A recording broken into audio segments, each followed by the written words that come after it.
Agresi militer Belanda I adalah operasi militer Belanda di Jawa dan Sumatera terhadap Republik Indonesia yang dilaksanakan dari 21 Juli 1947 sampai 5 Agustus 1947.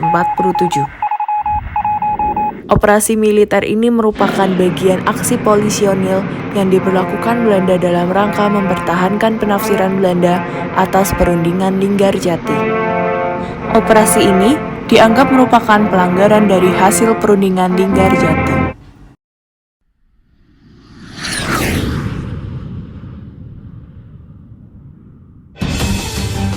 Penafsiran Belanda tetap berdasar atas tafsir pada pidato Ratu Wilhelmina tanggal 7 Desember 1942 yang mengatakan bahwa Indonesia akan dijadikan anggota Commonwealth dan akan berbentuk federasi, sedangkan hubungan luar negerinya diurus Belanda. Kesulitan ekonomi negara Belanda yang kian memburuk, Belanda berusaha menyelesaikan masalah Indonesia dengan cepat. Pada tanggal 27 Mei 1947, Belanda mengirimkan nota yang merupakan ultimatum dan harus dijawab oleh pemerintah Republik Indonesia dalam waktu 14 hari. Pokok-pokok nota tersebut adalah sebagai berikut.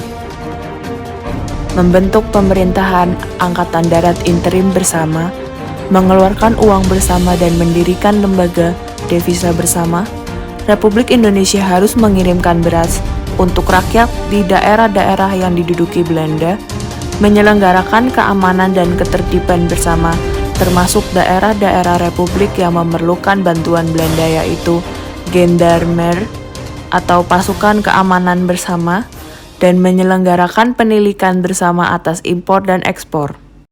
Pada tanggal 15 Juli 1947, Van Mock mengeluarkan ultimatum supaya Republik Indonesia menarik mundur pasukan sejauh 10 km dari garis demarkasi.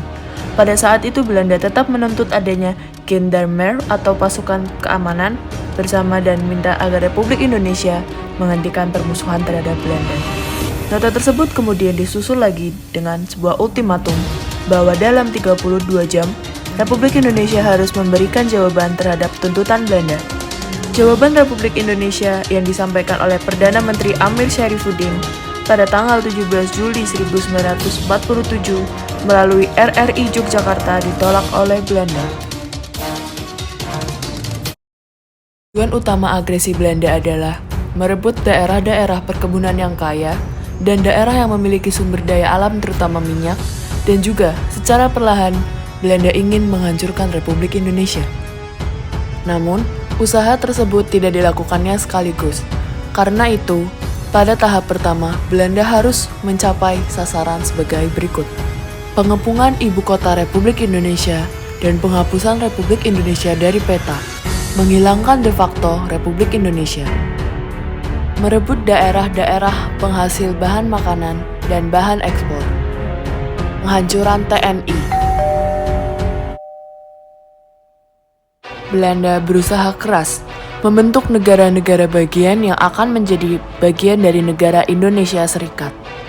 Memang, tujuan utama Belanda menandatangani persetujuan Linggarjati ialah menjadikan negara Republik Indonesia yang sudah mendapatkan pengakuan de facto dan juga de jure oleh beberapa negara kembali menjadi satu negara bagian saja, seperti juga negara-negara boneka yang didirikannya, yang akan diikutsertakan dalam pembentukan suatu negara Indonesia Serikat. Langkah Belanda selanjutnya ialah memajukan bermacam-macam tuntutan.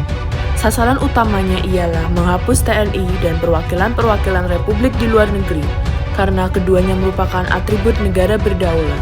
Agresi militer pertama dilakukan Belanda berlatar dua pokok di atas, yaitu melenyapkan Republik Indonesia sebagai negara merdeka dengan menghilangkan semua atribut kemerdekaannya, dan keadaan keuangan Belanda yang sangat gawat.